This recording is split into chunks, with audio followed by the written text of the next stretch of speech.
Give me a hell yeah.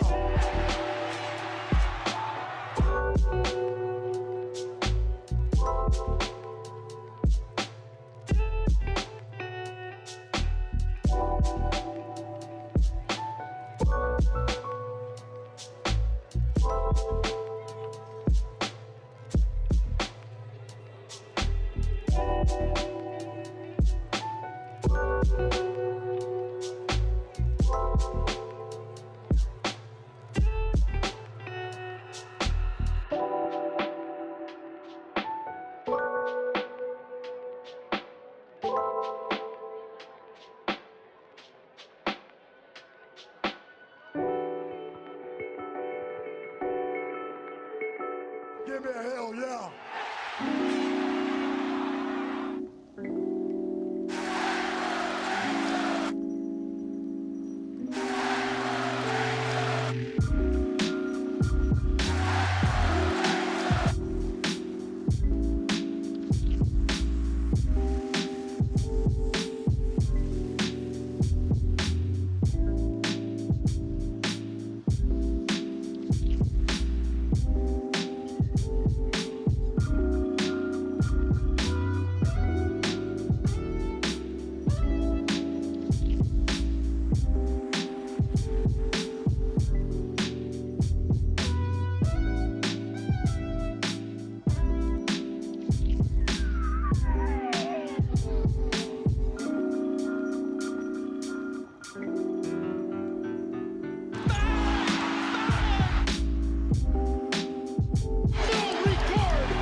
What time it is? Ooh, you know what time it is? Bless up, bless up.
Give me a hell yeah.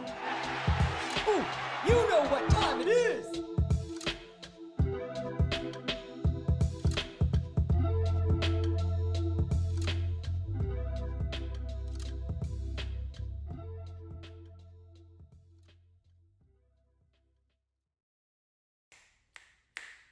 Deuce and Mo, Deuce and Mo, Deuce and Mo. They tell you what they know. Deuce and Mo, Deuce and Mo, Deuce and Mo. The podcast that you know. Deuce and Mo. Deuce and Mo, Deuce and Mo, Deuce and Mo. They tell you what they know. Do it for Deuce and Mo, Deuce and Mo. Hey, do it for Deuce and Mo. When it comes to the Kings, it's my favorite show. Do it for Deuce and Mo, Deuce and Mo. Hey, do do it for Deuce and Mo. When it comes to the Kings, big hopes and dreams as we cover our kings. Never cover the kingdom, but we loving our kings. And we covered your prayers as we doing our thing. Big Deuce with the par, Lil Mo on the screen. Solo or together, still do it for team. Never switch up for $1 or revenue stream. So we always got each other, balance out the beam. Deuce and Mo, and that's the end of the thing song. Do it for Deuce and Mo.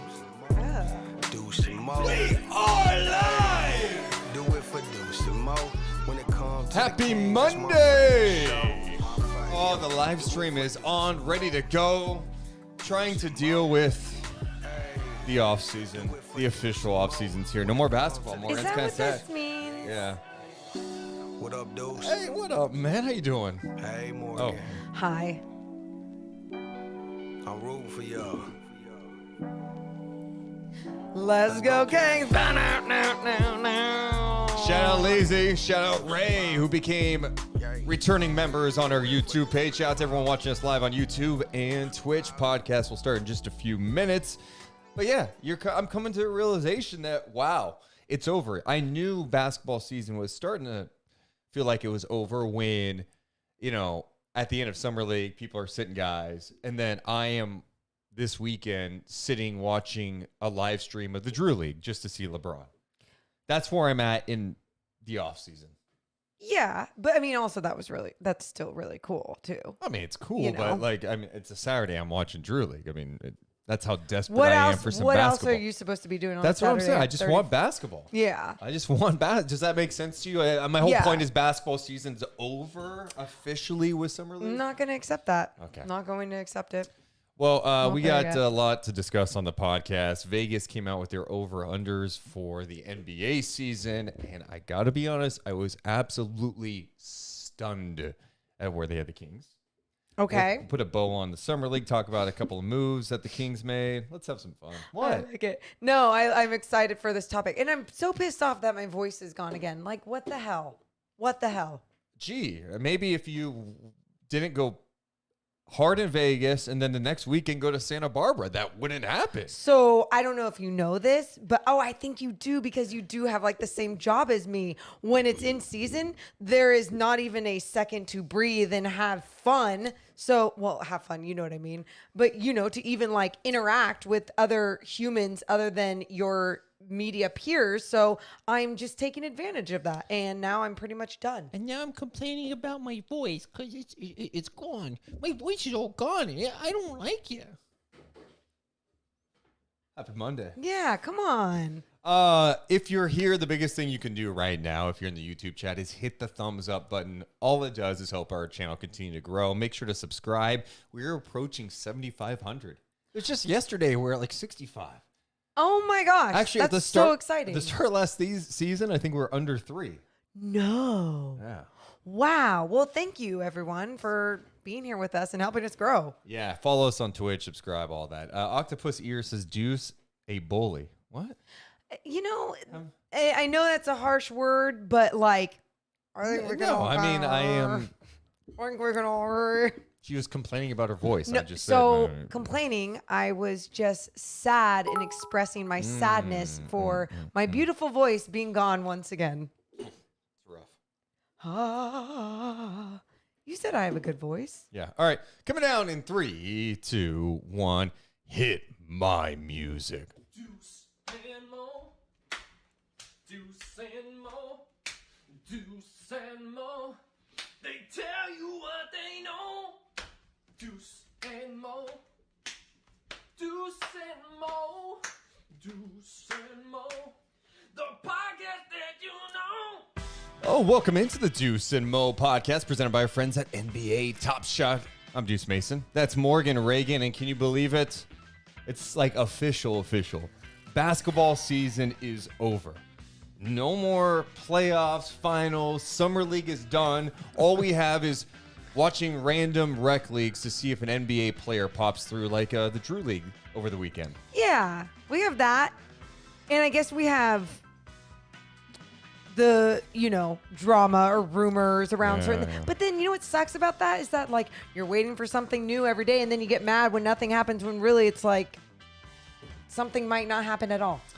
Yeah, I think the whole league is on this Durant, Mitchell watch. Oh, Yeah. can Kyrie go somewhere? This stuff is not happening anytime soon. No. They're not going No. to do this in July. They're going to wait till like August or before the season. The league, this is a big conspiracy. We need talking points throughout the offseason. So, hey, can you just get us to late August?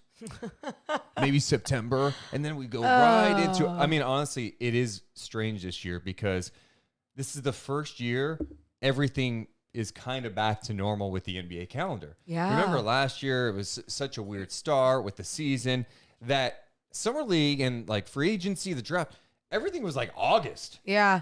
Well, you just get through August, a little September, and then the season's here. Let's go. Let's have some fun.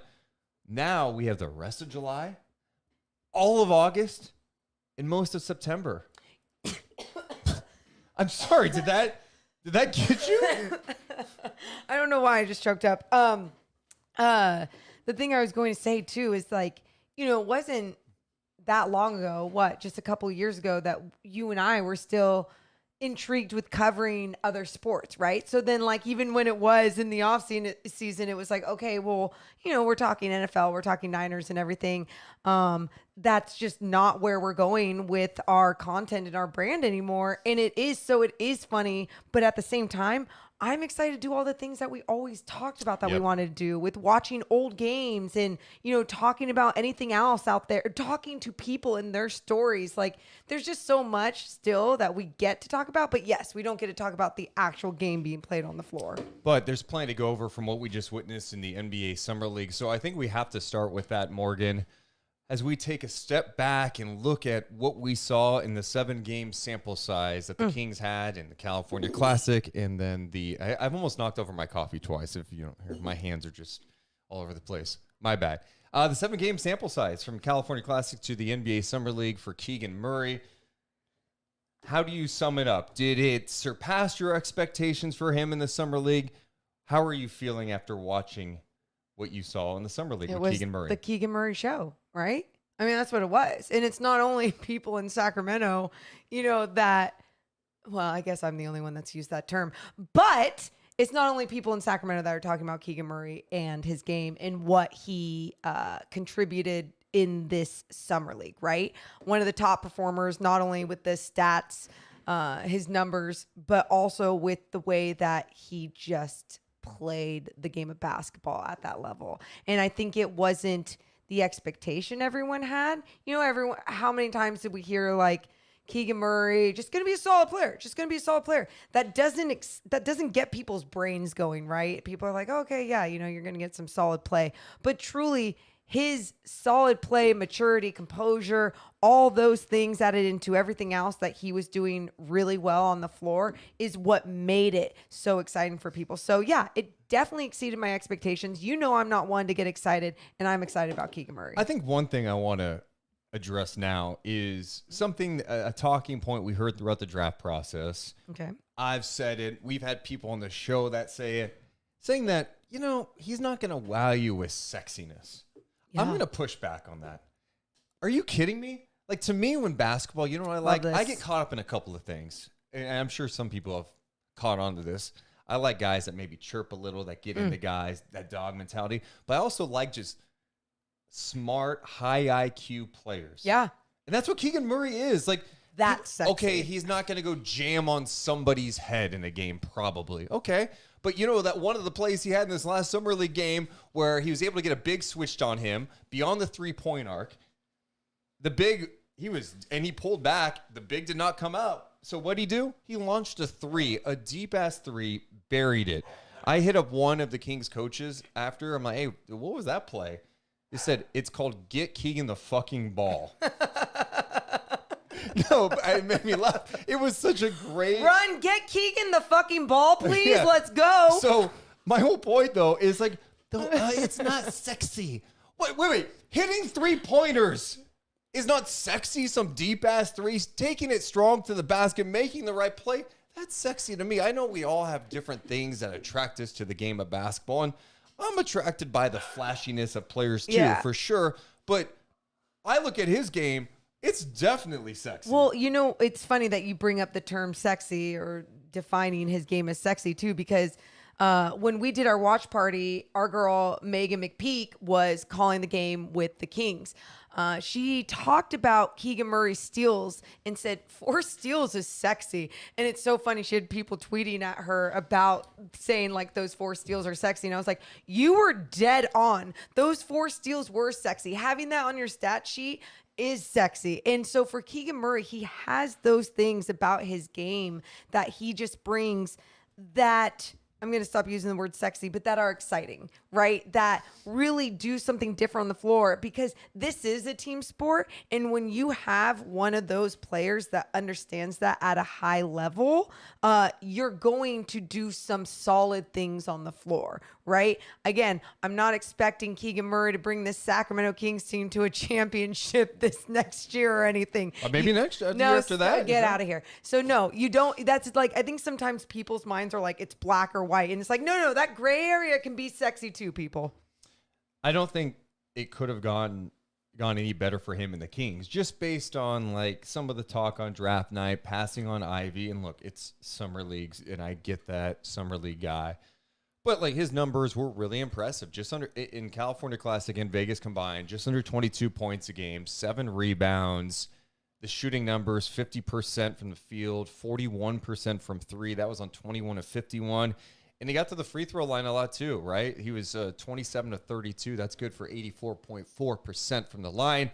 He did a lot of nice things out there, and he plays the right way. And I think had it been the opposite, like where Keegan maybe struggled out of the gate, I think people would be freaking out big time. I feel like the Kings needed this for their fans.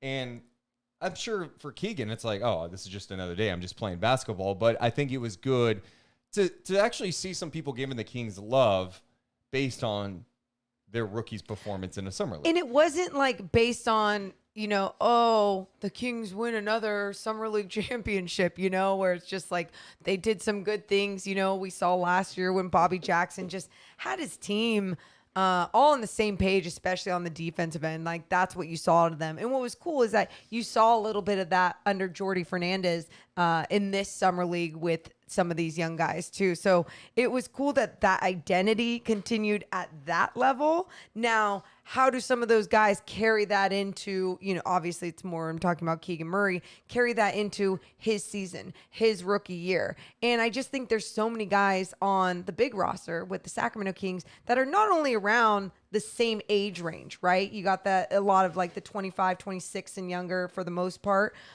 with the Sacramento Kings. I just feel like you have a lot of smart guys that are understanding what this year could truly mean for the Kings. And I haven't felt that togetherness in a very long time.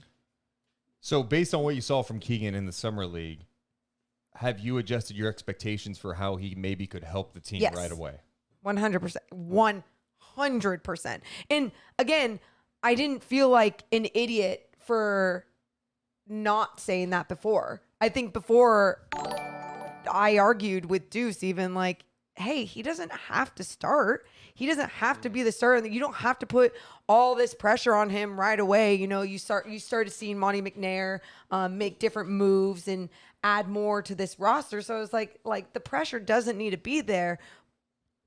There's not going to be pressure there. This guy's mature. He's a mature, older rookie that understands the game at a high level. Absolutely. In my opinion, at this point in time, he would be your starter right away. Yeah, I'd be surprised if he did not start right away, but also coaches with rookies can be weird sometimes. Absolutely. And they want to bring them along. I mean, was a couple of years ago, we're watching Tyrese Halliburton. We're going, all right, how is Tyrese Halliburton not in the starting lineup? Yeah. He's been better than Buddy. Why is he not in the starting lineup? He should be out there. Yes. And they kind of kept him off the bench for a long time. We're like, God, they're better when he's out there. So I don't know. I know it's a new coaching staff. I think you're right. From Keegan Murray's perspective, there's not a ton of pressure on him to like, the offensive load's not going to be on his shoulders. And I think the biggest asset he has and why he should be in the starting lineup like day one is the shooting. Like, you need the spacing. And the fact that you have a guy at 6'8" who showed he could shoot it in college, in the summer league, shooting it well. And I don't think it's fluky. I think he's a good shooter. I think he does a lot of good things out there. And when you got to play with Fox and Sabonis too, that's going to take some pressure off of him. he's going to be in catch and shoot situations. But the thing that most excites me about What? his game is just how he moves without the ball. And you just see the Absolutely. potential there with the Kings offense. You know, in talking about him as a starter, and when I was talking about him not as a starter for so long, it's once you do go in that direction, in my opinion, as a coach, and you choose that path for your rookie, it's that tough line of being like, when he might and probably will have those welcome to the NBA moments, or whatever the hell you want to call it for him, those tough, rough patches, rookie walls, whatever you want to identify them as, is to keep it consistent with how you treat him and how you still perceive him. So if you still perceive him as a starter on your team, that you don't mess with that with him, right? You don't take that away from him just because he's reaching these rough patches. But are you in a good spot and in a good place with your team and your win-loss column to be able to do that? You know, these are things we're going to see along in this season that are going to be tricky at times. But again, Mike Brown's a new coach to Sacramento, so we don't know exactly his entire coaching philosophy. I mean, I'm excited to see what he does with the young guys. I would say this too. If he's not starting at the 4, who the hell is? Right. Like, Right. I mean, I can't, I'm in my head going, okay, Trey Lyles? no. But, like, exactly, Yeah, why he's would better you- than Trey Lyles. That's in what my I'm opinion. saying. It's like you You wouldn't could do go it. Barnes, Sabonis, Holmes, but I don't look at that as one that could function together. I don't think from a spacing perspective there's enough shooting on the floor to make that work. So to me, I think he's your best option just from a size perspective. He can rebound. He has shown the ability to defend at a decent level in the summer league. Yeah, I think he's the starter. That lineup that you just said too, though, like, I'm down to see that rotation throughout the year at times. I want to see how that can work and how maybe they can utilize those guys on the court at the same time. But it's probably not going to be your starting identity going forward. So, yes, I absolutely agree with Keegan Murray being in that spot. Well, Morgan, see, you brought up that playing some Sabonis Holmes at times. Well, you're going to need Sabonis to be able to knock down the shot. Of course, I ventured on the Kings Reddit, and they posted this clip of him working with Lethal Shooter again, Morgan. Does this excite you when you see this? Okay, Sabonis, a couple of jams, running this drill. Look at this. By the way, looks a little trim. He's exhausted. Oh He's my God, sweating his okay. ass off, and boop, boop. So- Deep ass 3 buckets. It's got high arc, much higher than it used to be. Yeah. Are you being serious? You're not. Dudes, come on. No. You're drinking the Kool-Aid. I want to drink the Kool-Aid. I have like the slight Saboner like everyone else does, but no. You guys, it's a workout video. We're just all craving it. We're addicted. We want to see more. Okay, Morgan. Now you're talking to me like I'm some casual here, as No, if I'm not. if I just see one workout video and I'm No. like, oh my God, he can shoot now. I'm not I saying would that. never say that about Okay, you. well, let me talk about it for a second. Okay. My whole point to this is he's clearly working on his game like crazy. He works Sure. his ass off.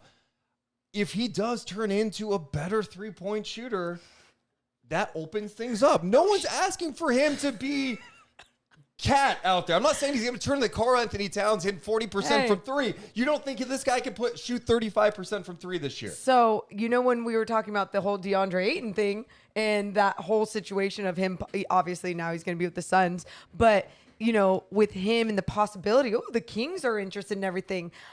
This is why I was saying that I felt it could be even looked at, because I felt like Sabonis is someone who can keep working on his game to make it better and better from the outside, to keep stretching the floor. Now, this is a workout video. We got to see it in season, see what that actually means in in-game action for him when he does stretch the floor. And is he still valuable out there at those times? We'll wait and see. Shout out to everyone in the chat. Appreciate everyone being here. The biggest thing you could do is hit the thumbs up button. We should be well over 150 by now. A great comment from the Burt Man. Mo hates hope. Give me a hell yeah. I love hope. Mike says, come on, Mo, get enthused. I am in. You guys, you know, I just said I had a slight Saboner. Like, what else do you need to hear from me, you know? Come on. What? A slight? Slight Saboner. Okay, you don't need to do that. You don't need to make the motions. Dion says Morgan is right.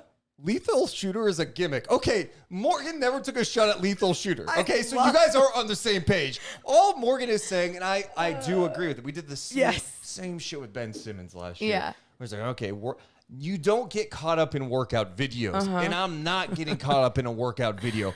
All I'm saying is it is encouraging to see the guy look like he's altered his shot a little bit, and he's putting in the work. Now, is it going to actually translate to NBA games? We'll see.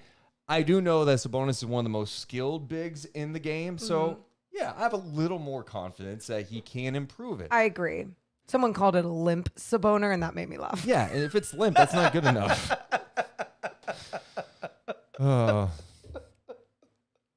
You guys got me on this Monday. Let's go. Let's go. Oh, my God. Offseason's just getting started.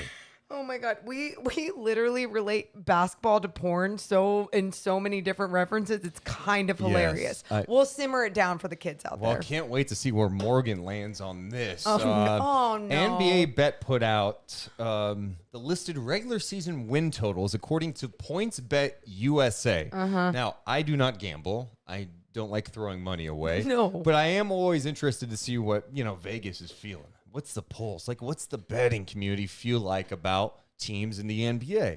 And so last year, Sacramento in some places 35, 36 and a half. And I sat here when that came out and went, I will shave my head if they don't go over 36 and a half. Well, the Kings won 30 games last year. The over-under win total for the Kings headed into this season is at 31.5 wins. Yes. That is shocking to me. And that will change a little bit here. Sure, and there, right? based on where money goes, but we're talking about right here, right now, Morgan. So the only teams they're ahead of at this point, San Antonio, who is in full tank mode. Full tank mode. Indiana, OKC, Detroit, Houston, Orlando. Those are the only teams they have below Sacramento, I guess, in the win totals. Sacramento at 31.5. I put a poll question in the YouTube chat. The poll question was this. Vegas has the Kings win total at 31.5. Here are the options. Hit the over or it's the Kings take the under. 89% of people voting say hit the over. What did you think of the 31.5? It's, to me, because Deuce and I talked about this for 1 second. To me, not a big deal because I'm like, yeah, like they haven't. Last year when everyone was all like, yeah, for sure, 36.5. Deuce, my podcast partner here, shaving his head. I was not about it, and it was more because of what else was in the league. Even when I look at some of those teams above the Sacramento Kings, I go, yeah, I guess I believe in like Bradley Beal a little bit more, or like I believe in the. And I know, I get it. It's their teams, right? It's not just one player that's going to take these teams ultimately to all these wins that Vegas has them at. But when it comes to Sacramento, I will take the over on 31.5. But when I say I'll take the over, I'm not going, oh yeah, duh, it's the over. Oh my God, it's going to be at least 36. Like, no, I'm not there. Get there. Show me that in this, especially in this Western Conference. And we talked about in this division, how many games are played and who the Kings are playing. Get there, Deuce. Get there. But 31.5, sure, I'll take the over. 31.5 is embarrassingly low. Like, Vegas is usually pretty good at this stuff. This is terrible. This is terrible. Probably said that last year. 41.5 for Portland. Portland, you're telling me Portland. Look at their roster. You're going to tell me Portland is 10 games better than Sacramento. 10 games better? Stop it. This is... I would say at bare minimum, it should be 36.5 again. Like if you want to go that route, and I would still say go over on that. If the Kings don't win over 40 games this year, I'm with you. An epic failure. I'm with you. I'm not acting as if they figured everything out because I know they've got their shortcomings, but I look at what they did this offseason. I think they've had a really good offseason. You add Kevin Herter in a trade. You add Malik Monk in free agency, Keegan Murray. I like these moves. So I like the pieces on the roster. You also add a new head coach with a new system, a new philosophy. But because there are so many new players, that doesn't worry me as much, right? When at least with the Kings, when they had like their core throughout the years with Buddy and Harrison and De'Aaron throughout some time now, and it would be the same coach and everyone would be like, okay, this is how we do things. I feel like with the fresh faces on the roster, fresh coaching staff, there could be a change, but it's still hard to get everything down and in place like before the season. Like you have to understand that even that defense, it's not when they practice against each other and they're in training camp learning this team defense, it's not just going to like happen overnight. It's going to take the first 20 games to even figure out where their guys out, to trust each other, to understand each other and where they need to be in help. Sure. That doesn't make any sense about the third. It doesn't go toward the 31 and a half. How does it not? How does it not? You play defense to win some games, dudes. Morgan, 31 and a half is so low. Like that for if I'm shocked you're really surprised. I am because Vegas Jinx. is usually pretty good at this stuff. They're usually pretty dead on, and this seems like way low. Why were the Kings so much higher last year? Yeah, I don't know. The team is better. It's literally better. Like I don't think anyone can look at the team on paper and go, I'm not sure if they're better than last year. Vegas is like, you know what? We really screwed up last year. We really screwed up thinking somehow that they were going to win 36 games. So we're going to just like play it safe this year. I think that's where they're going with it. I don't think Vegas plays it safe.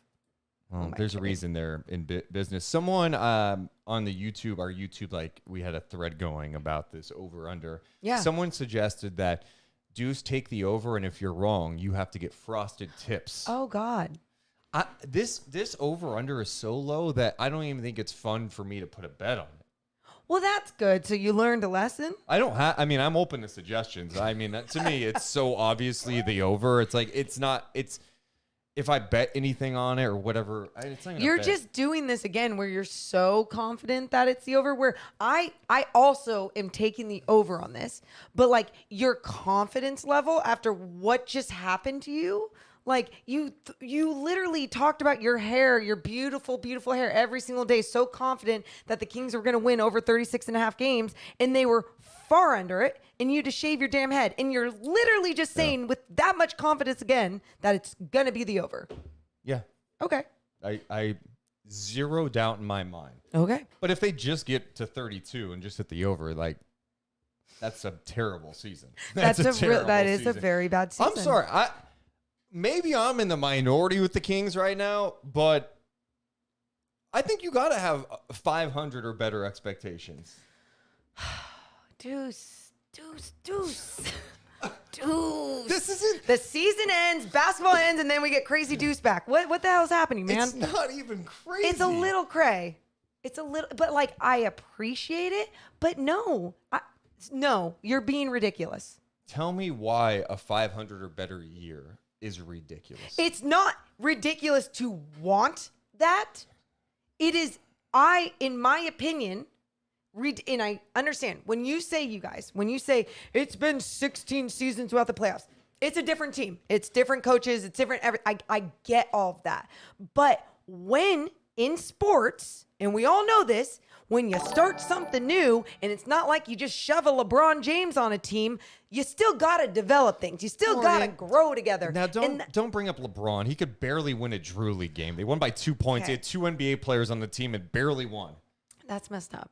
It's true. But they won by 2. I'm literally not just talking about LeBron. I'm talking about like a young LeBron, then whatever. Like when you add that star player, that superstar player, whatever you want to say, that has done certain things in the league, like you're going to have higher expectations for your season. I get if the Kings all of a sudden got Kevin Durant, yes, I am talking differently. They don't have Kevin Durant. They have a brand new everything that you guys, like, even if it's better on paper and you look at it, how sports work, we all know this, it still has to grow and develop. I just feel like that's realistic to think like that. So that's fine. You can be realistic, Morgan, but it's okay to have expectations in life. Like, expect great things for yourself, fine, right? But you expect it real, like be realistic about it.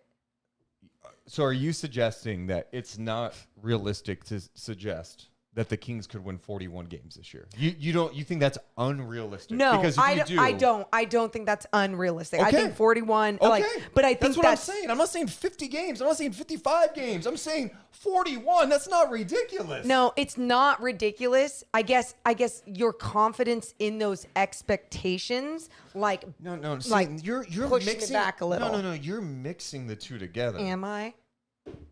Am I? You know, breaking news, shit doesn't always go to expectations. We are more than aware of this, right? We are very aware of So this.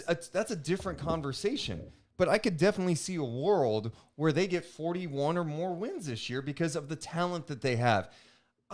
Yes, they still have issues, and they like all the things you mentioned about, all right, putting in a new system, defense. It's not easy. letting it grow together too. Right. Yeah. Yes, I'm aware. I've watched the NBA before. Yeah. But like,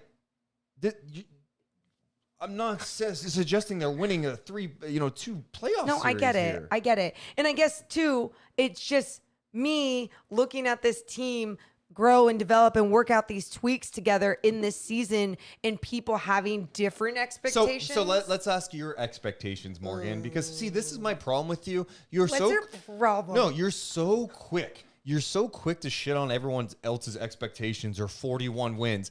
But you never want to say what your expectations are. And it's like, I get it. You don't want to get broke. I have told you, but my expectations are different. My expectations don't go to a win-loss column. No, see, and that's That's such so bullshit weird. that you don't think that my expectations can't be that, right?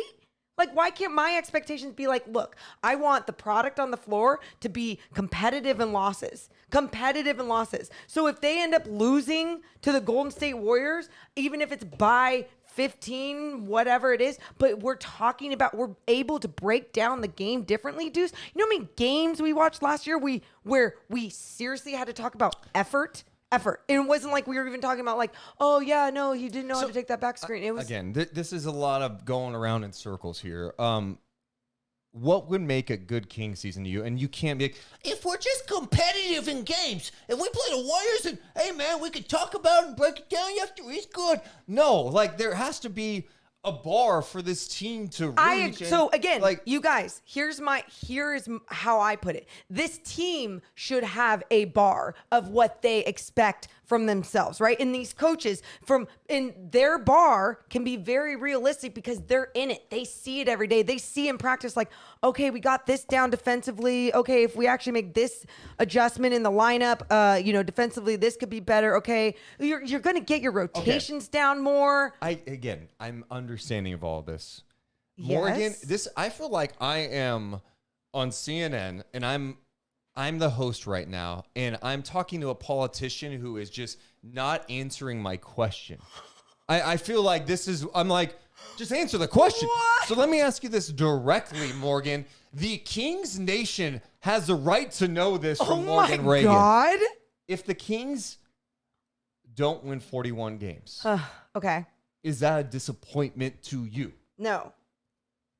If they win 35 games, is that a disappointment to you? I'm around the 38 range with them. Okay. If I have to put out a number, Thank you. Can I be honest? I appreciate you that? even. Thank you. Just mention a number. Yeah. I'm not holding you to this. Do you understand when you say stuff too? Like if you go, I see around 38 wins. No one is going to be like, dude, you said 38, you suck. And who cares if I they don't did? give a shit about people saying like, duh, you said this. Like, I don't care about that. It's just how I don't measure all of the success based on wins and losses. Now, when the Kings become a decent enough team, a good enough team, when that becomes the way that I can measure their success, great. But how can I have to measure success on culture changing. I have to measure their success on just the defense looking better. That is where I'm going to measure this team's success, not in the win-loss column. I am so sorry that I'm a little different than all of you. God. understand the whole. You don't measure success in the win loss. You should. That's how you no, literally win games. And then that's you success, see, right? then you're not listening because I said I would measure that with this team when they actually become a basketball team. And what that means is we have not seen this team play as a team, have an identity as a team, have a personality as a team in quite some time for a consistent amount of time. So how can I have those expectations on a first year then? Here's why you can have expectations, because listen to me. Just hear me out before you go. I'm hearing. Because you watch the NBA. Facts. You know how talented Domas Sabonis is. Absolutely. You know what De'Aaron's capable of. Oh, yes. You like Malik Monk. I do. You were talking about Kevin Herter weeks ago. We were talking about John Collins. What about Kevin Herter? These are players you like. You saw Keegan Murray in the Summer League. I know what they can do. You liked him. I know what they can do. So I think you could see a world where let me ask you, can you see a world where they're over 500 this year? Yes. Now, that world seems like not like fake or like a magical fantasy world. It doesn't, but it seems very like, wow, where are we in Sacramento anymore kind of world, you know? Like a DMT. I guess that would be fantasy and fake, right? The red. Like a DMT trip, or not as extreme? Well, I haven't done that, so I wouldn't know yet. Yeah, but you can read about it. Yes, and what I've read from it, yes, the 15 minutes of like a trip, sure, that's what it would be. So, no, but that's I guess my point, Deuce. And I think sometimes too, I know you and we try to do a good job throughout each season of like not blaming everything on coaches, because I think there's so many times when Luke Walton's just getting blamed and it was like, wait, you guys, there's other things too. Like he can't play on the floor. But then it started looking like the way that he was managing, the way that he was leading this culture, the way that he was rotating guys, right? There was just they weren't attaching to things he wasn't doing. I'm not acting like Mike Brown's going to go in that direction. But at the same time, I'm also putting on what is Mike Brown going to do with the pieces that he has to make it a complete team. Because how many times have we talked about this? When you're a team in the NBA without 3 All-Stars, you got to play really good basketball as a team. And how do you play really good basketball as a team? You're coached and managed to play good basketball as a team. Does that make sense? Yes, it does. Thank Let's you. get to some comments from people watching us live. Shout out to everyone here. Hit the thumbs up button. It just helps us grow. You can also subscribe to. Dion says, Mo is accurate. You're more of a feel for the team, not just the number off of the paper roster. Okay. Carlos says, Deuce for the win. Thank you. Steven says, Deuce thought Davion Mitchell was going to change everything last offseason. LOL. I was more optimistic that he could have an impact defensively. Yeah, quickly. I was there with you. He personally had an impact, but it didn't translate to the team. The team was still terrible defensively. And you're right. Look, you're talking to the guy who's been wrong. Here's what you need to know about me. And Morgan, I think, is kind of the same way. I know I'm going to be wrong about things. Absolutely. I don't give a shit because I'm just going, it's an educated guess. I watch basketball. I'm watching things. I'm feeling vibes. And do I get sucked in? Yeah, because ultimately, deep down, I want the team to do well. Yep. It'd be fun. It's been 16 years since they've done anything remotely fun. I mean, the 139 win season that, people, I think they want this statue, Amon Shumpert statue outside of Golden One Center for that stretch. But yeah, so I tend to be more hopeful, but I think this year just looks like they have put together a solid roster that's going to be really fun offensively. Yeah. I think they got a really talented rookie in Keegan Murray who should be able to help. And I'm not unrealistic about him, too. Like, it's not going to be 20-8 next year for him. And if it was, then we're talking about something completely different. Like, oh, God, this guy's really, really special.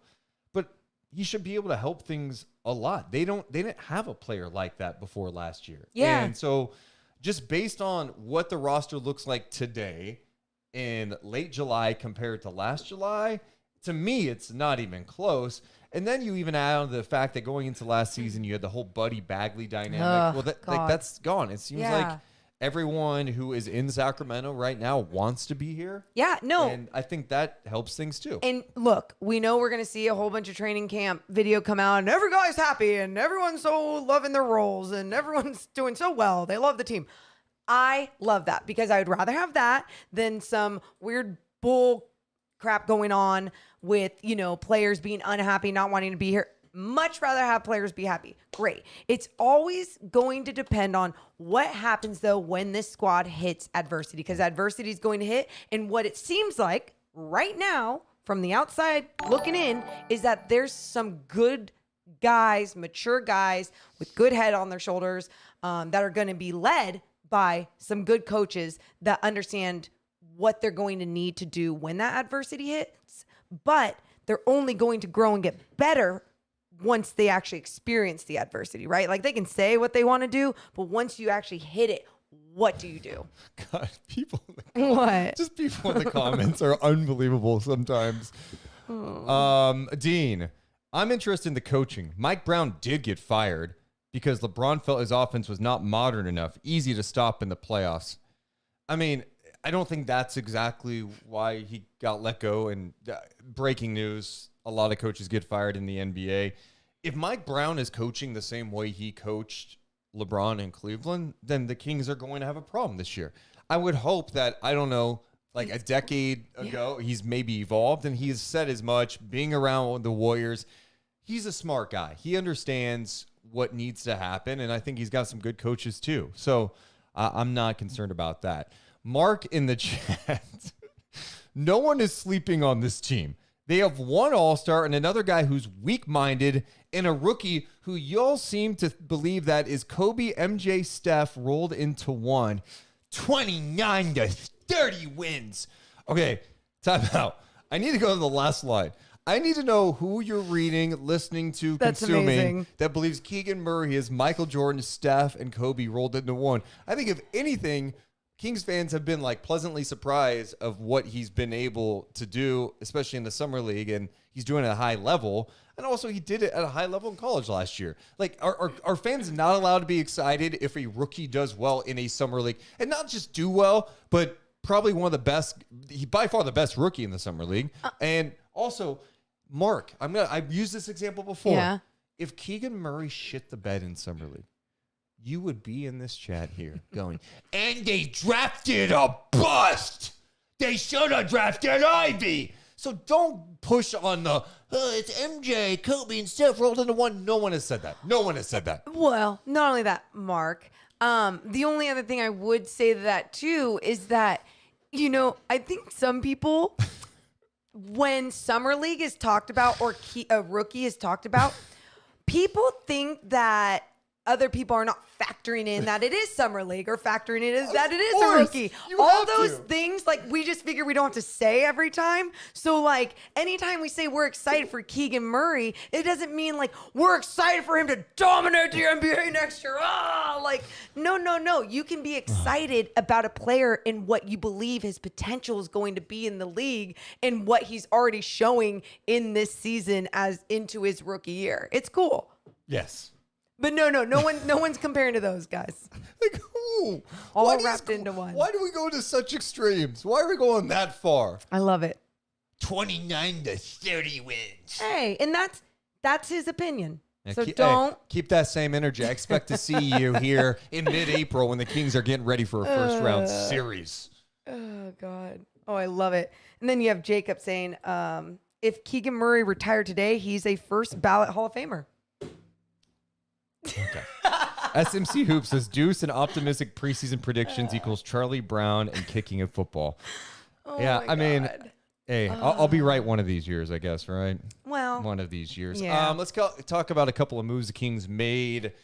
I put out a quick video on this on our YouTube page on Friday, I believe, but the Kings agreed to a 2-year deal. We don't know exactly the terms, I don't believe, at this point, with KZ Okpala, who had spent time with the Miami Heat, and someone that Mike Brown knows really, really well.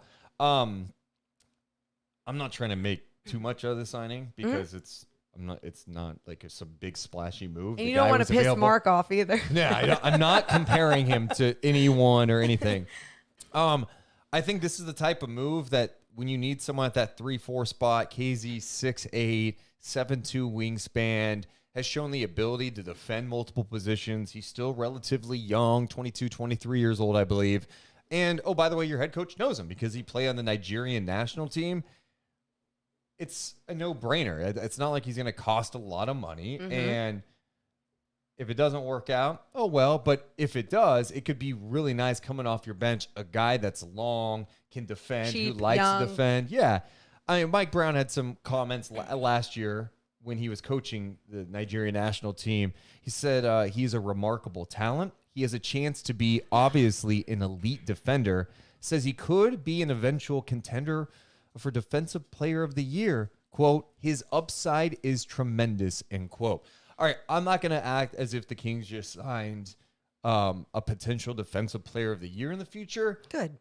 But if he just helps you a little bit coming off your bench defensively, that's a huge win. And one example I would use is Gary Payton II, who more of a veteran guy who would bounce around the G League forever, a couple of NBA spots, never stuck. The Warriors were choosing between keeping Avery Bradley and GP2. They cut Bradley, and Steph and Draymond didn't like it. GP2 ends up being a very nice defensive piece for them throughout the season, playing a variety of roles, lands a deal with Portland in the offseason. So obviously these guys play different positions, but my whole point to this is what we talk about. You taking these low-risk moves, being smart with the money you do have, and see if you can get a guy that can come in and be in your system, your coach is familiar with. I like it. And that's it. And, obviously, Deuce you had a little bit more of a breakdown that you put out there on on TikTok and everything else. But then you sent me his defensive highlights from playing Team USA. And this 6'8" dude is defending Damian Lillard, right? Yeah. And it was cool to see this big guy be able to move laterally, but then also his timing and understanding of just so many different things defensively, just like when to help, when to switch. And it was so clean. And you think about how much this team practices together and where some of the guys come from. Obviously, they have a few NBA players on that squad, but then Mike Brown leading the charge with his defensive philosophy, right? Plugging guys into his defensive philosophy or his strategy. And with that, it was nice to see just his ability to be out there. Again, I'm not going to act like I know everything about KZ and I'm just so excited for his play, but I'm excited for just what it is. The low risk, cheap, 23-year-old, athletic, big, and can obviously not only guard some of the smaller guys on the floor, but can also just be, what's the word I'm thinking of? Not versatile? Yes, thank you. Versatile. I'm like, why I don't can't know. say it was versatile. Thank you. Let's get to some people in the chat. KZ, better than Durant and Irving. Okay, so obviously VP, very excited. There we go. Very Love the excitement. No, I think it's one of those moves, low risk, high upside moves. Yeah. And hopefully it pans out. Of course, Miami let him go. So, that's something to consider. They did trade him at the deadline, and he landed with OKC. They moved on from him. So is Sacramento depressed that Sasha Vezenkov isn't coming over? Well, that's the other thing. Vezenkov is not coming over Yeah. now. And there's not many details as to, kind of what happened there. Remember, there was that report that said he was flying out to Vegas, and then he wasn't flying out to Vegas.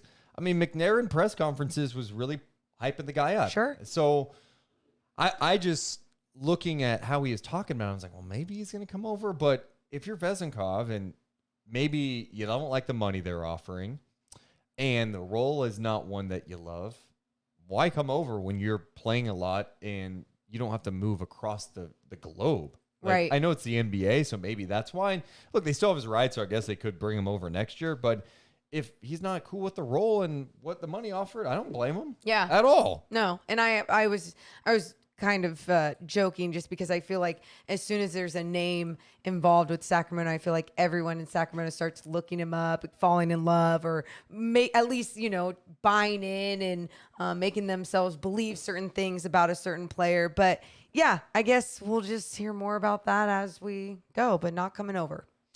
From Man of the Century. What's good, y'all? I'm in class. Perfect podcast to chill to. I might have been wrong about my early assessment of Murray. Way better than I could have imagined already. Yeah, that's nice. That's kind of how I felt too. Oh, I mean, I don't know. I was high on Keegan Murray, but I just wasn't. I didn't know what kind of impact he could make right away, and it feels like it's going to be a little bit more than I thought. Yeah, also in the chat, Sasha doesn't want to trade being an MVP for being a third power forward for a losing franchise. I get it. Yeah, I mean, and if they're not paying you that much money, like what's really the point? The Kings also signed Chima. God, I'm going to mess up this name. No, you're not. Chima Monarchy. You did it. Chima Who Monarchy. played on the Nigerian national team. Another guy played on the Nigerian. Yeah. 3 guys who play on the Nigerian Love national it. team. Now, Monarchy, his deal's likely not guaranteed. Maybe he ends up with Stockton, but 6'6", played overseas, known for his defense and athleticism. I watched some of his YouTube stuff. Well, the guy gets after. Seems like an energy guy. Raw. And another guy that, you bring in the camp, brings that energy. Yeah. And Mike Brown knows him. I'm cool with that. Yeah, I'm cool. Again, I think it's important that you're Also with the UC Davis. and Shout with out. UC Davis, go Aggies. I think it's important for a coach to have relationships with his guys. We talk about how this is like a relationship based league, just it's evolved into, and I know these guys you're not going to hear about every single night, but still you think about what they want to put in practice and what they want to work on there and work on with each other throughout this training season or throughout training camp. There's going to be guys that already understand what Mike Brown expects out of them. And just those little moves are good. It's not going to be like the thing that changes this team into a championship team this season or anything, guys. But it's just those little things I do find important. We got more coming up on the podcast, but we should mention that today's podcast presented by our friends over at The Detail Pros. Go to thedetailprosac.com. You want your car looking sexy, looking fresh. In fact, I need to take my car in. My car's looking a little dirty again. When they took care of my car, it was amazing. Nick does an amazing job, and it's so easy to book it online. You could schedule in 3 easy steps, Morgan.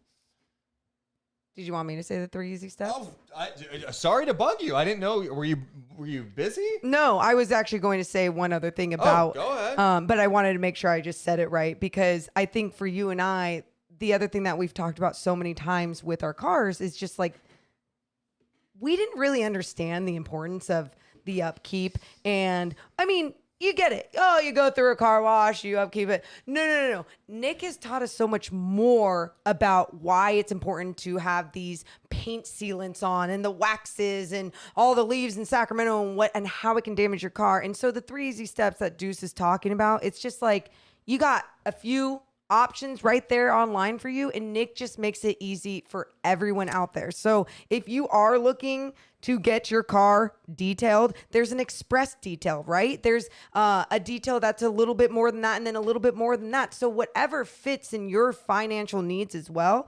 But if you go online and make an appointment, you select how you heard about him, Do Some Mo podcast, okay?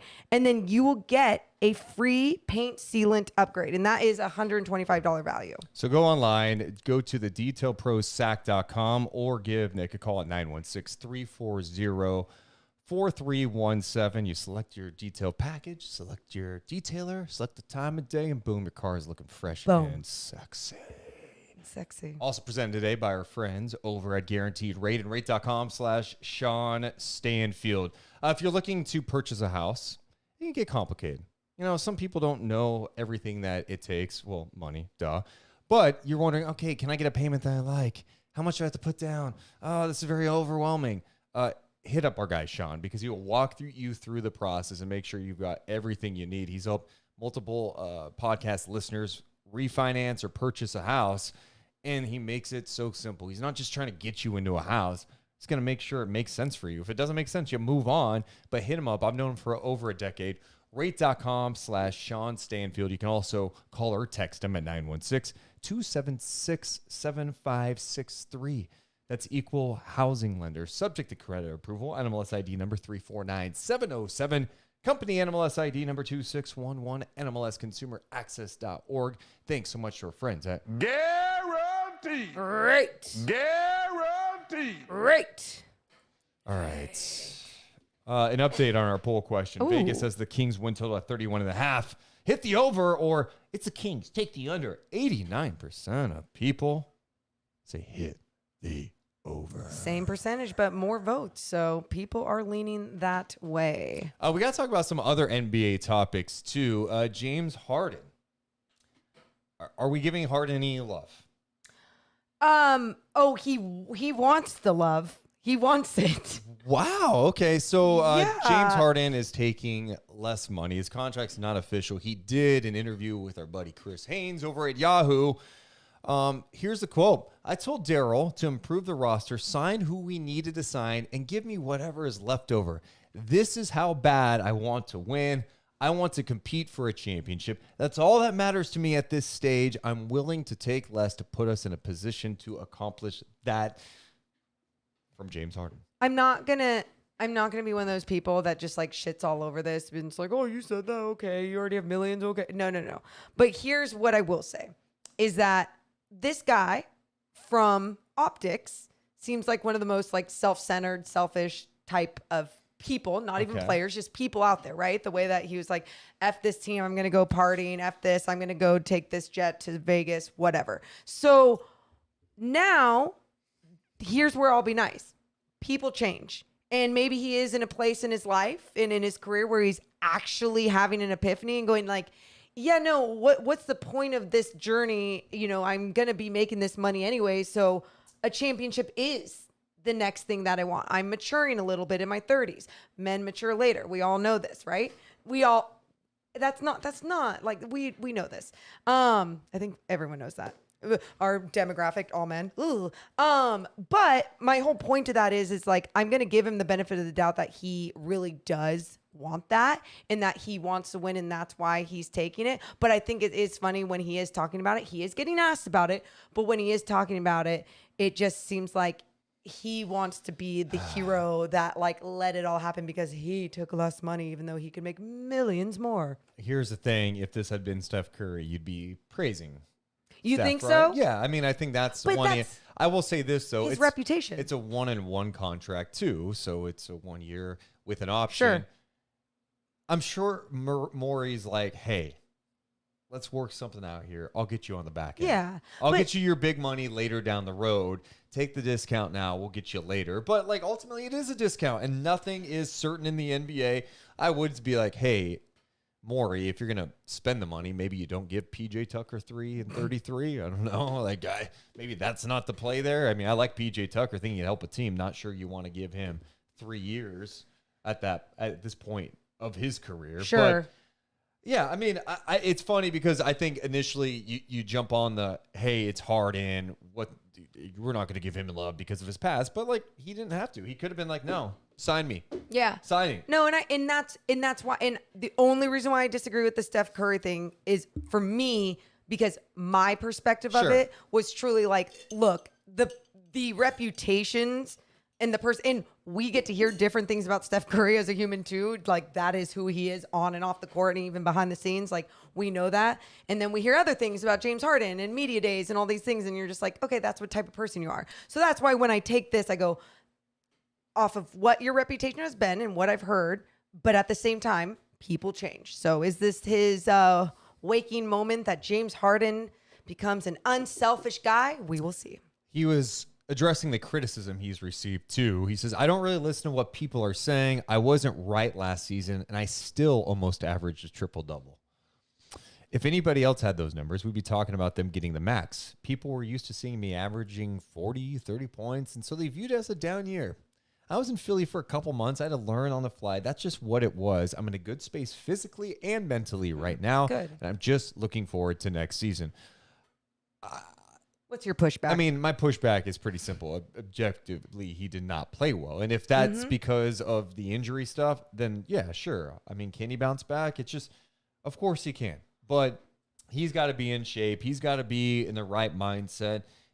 He not exactly young anymore. Yeah. He may not be the same guy, but that's okay.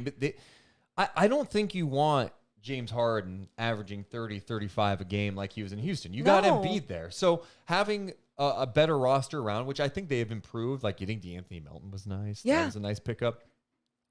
they should be better this year. And I do buy in, hey, he was only there a couple of months. Getting all that worked out, wasn't healthy. It could work. Yeah, and I think because it's been weird the last couple of years with James Harden that he's going to receive the criticism. I think sometimes, too, he has a point with the way that he puts up some of these numbers and still doesn't get the love that he deserves. I think Russell Westbrook, which we'll talk about in a second, but another guy that, will get that at times. But it's what these guys are doing with those numbers, right? Because some of these great players can put up great numbers and be like, that's max contract shit right there. But at the same time, some of these teams also want a culture guy, like a guy that's going to understand to be that vet or to be that, even if you're not a vocal team leader, how can you lead by example then with your numbers? Because it's ultimately a team sport. A couple other things we did not talk about because Morgan was in Santa Barbara partying this weekend. Girls trip, dude. Can I have one girls trip for the whole year? No, I'm just mentioning. I mean, I guess I did have a bachelorette party. We didn't talk about it because you were gone and you're partying. But yeah, for sure. DeAndre Ayton. We work all the time. Can I have like a second? Now go. DeAndre Ayton is staying with the Suns after they matched his offer sheet that he had signed with the Indiana Pacers. The Pacers had to waive and stretch a couple of guys to even make it possible. 4 years, $133 million. Wow. I'm just interested in the dynamics. They can't trade him until January 15th, but they didn't want to give him that max contract before, and then he goes and signs the offer sheet, so they give him the 4-year 133. To me, it's a no-brainer. You can't let that guy walk. You can't let DeAndre Ayton, the guy you drafted number 1, just walk, especially because I do think he's pretty talented. You do get in the debate, is he really worth 133?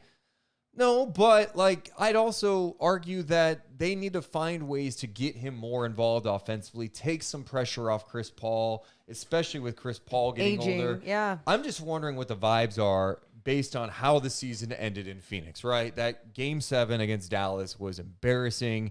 You had Ayton get benched, did not come back in. Monty Williams said he didn't want to talk about it after the game, kind of pushed it aside. So what are the vibes there?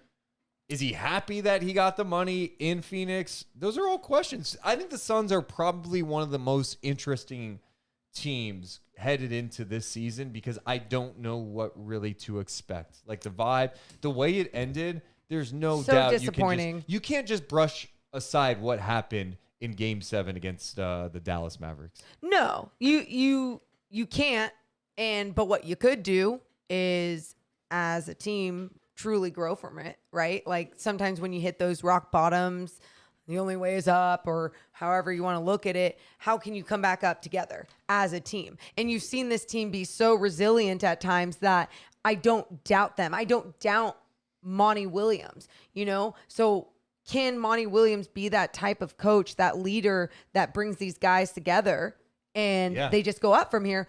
We'll have to wait and see. But going back to even DeAndre Ayton's whole thing, it's they can't even trade him. I know you said till in January, but also for at least an entire year without his consent, right? So at least if it was after January and things weren't working out, you're most likely going to have his consent to trade him, which is great because, like you said, it would have been so stupid to see him walk away for nothing. So I think we all felt like they were going to match it, but we just didn't know it was going to be that damn quick. There was no drama involved. Oh my God. They did not even leave him hanging. It was signed off. We agreed to sign offer sheet with Pacers, and then boom, match done.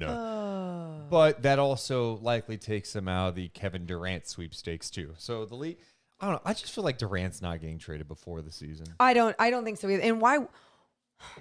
I guess if you're Brooklyn, why would you? When he has that many years on his contract, the Kyrie situation, I get it. I get everything that all the rumblings going on with the Lakers still and everything. I understand why. But with Kevin Durant, wouldn't you just feel like there's a way to possibly make things right, to do things better, and to ultimately keep him there? And if it's not there, because that's the other thing, this whole thing with Kevin Durant doesn't seem like it's going to be that exciting. I feel like it's going to be like a Rudy Gobert thing where it's just a whole bunch of picks, right? And then we're just going to see whatever team has the most picks, or a 3-team deal, and how can someone else get involved to get this star? I just feel like it's not going to be as exciting as a 1-for-1 type of. No, I mean, it's going to be way more complicated. Yes. Than that. And then you saw the Donovan Mitchell thing.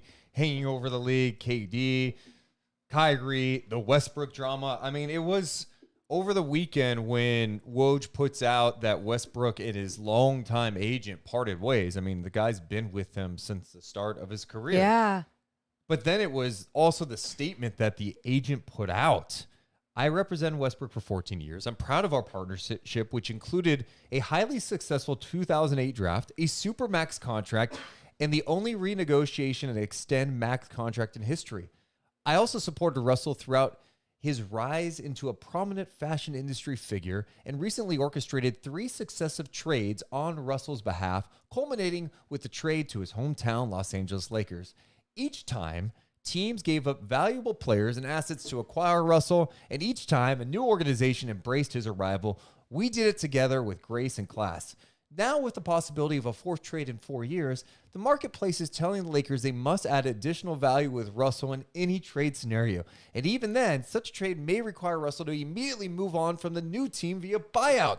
My belief is that this type of transaction only serves to diminish Russell's value, and his best option is to stay with the Lakers, embrace the starting role, and support that Darvin Ham publicly offered. Russell is a first ballot Naismith Basketball Hall of Famer, and will prove that again before he is retired. Very interesting that the agent had to put over all of his accomplishments. I got him 3 trades. I got him. We both got triple doubles together on the floor. Knock, knock. Yeah. I don't know. My play got some of these deals, not just the agent. I mean, yes, you definitely played some role, but let's tap the brakes. Did you dress him? Were you his freaking stylist too? Like, yeah. Without your guiding hands, Russell would not be able to put on what is the bright orange vest. I mean, way to put yourself over. You know, like that was kind of cringe. It was cringe, and I felt that. But also at the same time, I don't know him. You know, like he could be pushing himself out there, so then like more deals come. Still very cringy to me if I was a player looking at that. But yeah, it's interesting that this was the time that made him want to part ways. Or they wanted to part ways. Who knows what the divorce actually looks like. I think Russell wants to be wanted. And I think he feels wanted by Darvin Ham. But when Russell Westbrook shows up in Las Vegas at a Summer League game and is near the Lakers bench, like helping out, talking to the guys, and LeBron is on the other side of the court and they don't talk. LeBron lets you know that, like, and he lets the world know when he likes someone and when he dislikes someone. Right. And like, even if that was a little bit gray area there, we're going to go with, no, he's not going after Russ because they're not where they were. Right. And GM LeBron, that's on you for doing everything you could to get Russell Westbrook there. But at the end of the day, he wasn't the one that, had to make the contracts and make everyone sign. But yes. So he wants to feel wanted. And Darvin has definitely put him over in the press conference. By the way, Westbrook was at the press conference. Yeah. Now, there's a different level of buy-in. And I'm not trying to act like Westbrook's been a saint and he's easy to coach. And he has struggled adapting to what his role should be. And, some of watching him last year at times is painful, especially for a guy who has accomplished so much as he won an MVP in this league. Yeah. He's done some remarkable things. Amazing. Especially for a guy who has some of the flaws that he does have. He's not trash, everyone. He played like trash last year. Well, okay. He played very inconsistently last year. He still was putting up some. What didn't he average 18 points? I don't care what the numbers say. I watched him enough. He did not play well. He did not. I'm not disagreeing with that, but I think it's just I'm trying to be careful with it because I do think that so many people are just like trash when it's like, no, this player is still in the NBA doing things. Sure. He's just not doing things that he used to do. Right, and he's having trouble adjusting to, hey, you're not that same guy anymore, or hey, we need you to do this. We need you to be more productive off the ball. Yes. We need you not to take these threes. We need you to put forth He's the in his defensive own effort. way. So Darvin Ham, I think, can get the most out of him. But if Darvin says it, that's cool. And I'm sure he gets down with Darvin Ham. I'm sure he loves Darvin Ham. But when you're at a Vegas Summer League game and the king, James over there, you guys don't vibe, and you know that the front office is shopping you, he doesn't feel wanted. So I think they're stuck together. I think this is a marriage that is not. You're not trading Westbrook unless you're attaching a pick, and the Lakers don't seem like they want to do that. A buyout? It's an expensive buyout. It is an expensive, it's an expensive buyout. We've seen expensive buyouts. Million. John Wall's buyout. I mean, we've seen expensive buyouts happen, and if you're trying to make LeBron happy, maybe that's the direction you're trying to go. I don't know, and I'm just throwing it out there. It is unfortunate. I'm rooting for him to have a productive year because I do think that Darvin Ham is showing a belief in him and a confidence. And I don't think it's phony. I think Darvin Ham believes what he says. The respect is there. Yeah, he respects what he's done in this league and still thinks he has something to tank. And I think he does. The biggest issue with him over the years has been, one, the shooting, and then defensively. You talk about that, but it's a lot of things. That's why I say he's standing in his own way. It's just not being able to ever accept or adjust your role as a player in this league. Yeah, that's what makes players great. Like the great players that continued their career and adjusted their roles and everything. Whoa. Hey! Yes! Guys, it has happened, and we need to talk about it now. God, I just saw it pop up on my feed. Kings forward Keegan Murray has been named the most valuable player of the NBA 2K23 Summer League 2022. The league says Murray averaged 23, 7.3, 2 assists, almost a steal and a half while shooting 50% from the field, 40% from three-point range in 4 games in Las Vegas. Keegan Murray is your Summer League MVP. That's so cool. Yeah. Good for him. That's awesome. I'm just excited for him. That's awesome. He actually played. Herro didn't play after playing Keegan. Keegan missed 1 game, right? The last game? Yeah. Last game. But yeah. No, and it's I like that he's just being recognized and getting the love that he deserved for his play throughout Summer League. And what does that mean, guys? It means shit unless he does things in the regular season. So, but we can celebrate just how it's exciting for him and his play. So that's cool. You're going to get the same people who are, Yo, cool, you win the MVP Summer League. You do it in the regular season. It's just Summer League. Please stop talking fine, like that. Fine. But please keep the same energy because if he had a bad performance in Summer League, I know. they would be chirping. So keep the same energy. Keep the same energy. All I'm saying is give him a little love. He played well. Give the guys love. I'm not saying he's an all-star now. Nope. You're not even saying he's Rookie of the Year. Yeah, someone was asking me about that yesterday. Hey, do you think Keegan has a good chance of Rookie of the Year? And I could see it, but I think part of it too is he'd obviously have to play really well, and the team would have to exceed the media's expectations to a level that's like, oh, he helped them. And the reality is these other rookies are going into situations where they're going to be like Herro. He's going to get a ton of shots. Yeah. He's going to play a lot of minutes. Love. He's probably carrying the offensive load a bit with the Orlando Magic. I mean, they got Suggs and Wagner, but you see what Herro, his personality, like he's going to be carrying the load. 100. Jay and Ivy's probably not carrying the load in Detroit, but not he's for his rookie year. Yeah. Right? So, I don't feel like Keegan would have the eye-popping numbers playing with Sabonis and Fox, at least in year 1. Yeah. No, I'm with you on that. Either way, congrats to Keegan Murray. Yeah, that's cool. Anyway, real fast, wrapping up the Westbrook conversation. Yeah, I just hope the best for him because we always talk about, man, you just have to accept your role, blah, blah, blah. It's not easy. I think it's one of the most challenging things for a once really special player to adjust and go, hey, I have to do something different. Like, we always bring up maybe a Tim Duncan or a Vince Carter.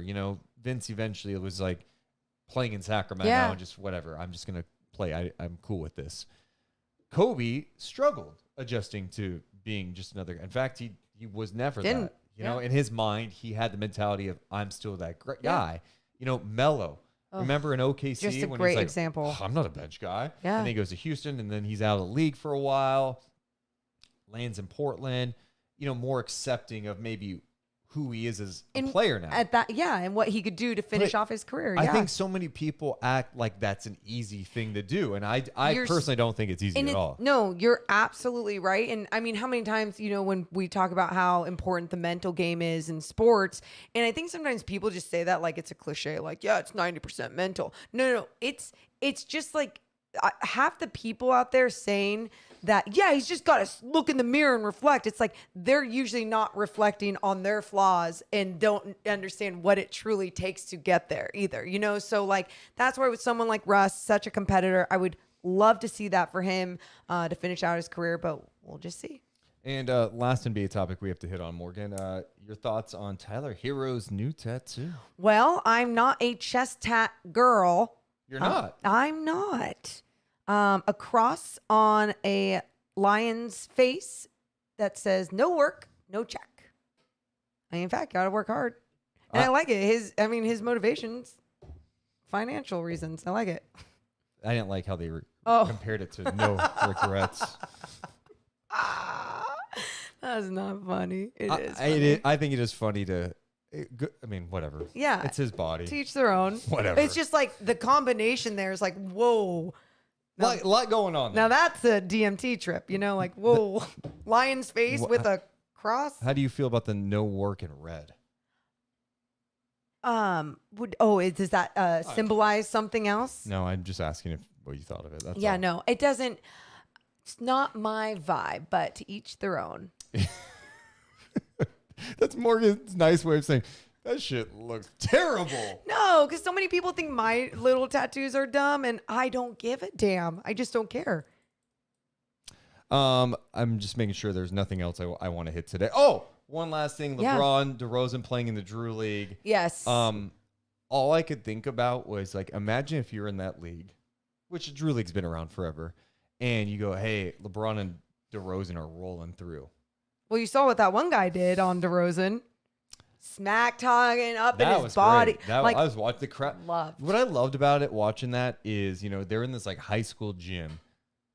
It was an awesome vibe. It was awesome. But the only thing that was funny is like anytime LeBron touched the ball, it was like insane. It was like, you just had to jump. It was just a layup, guys. Yeah, it wasn't that nice.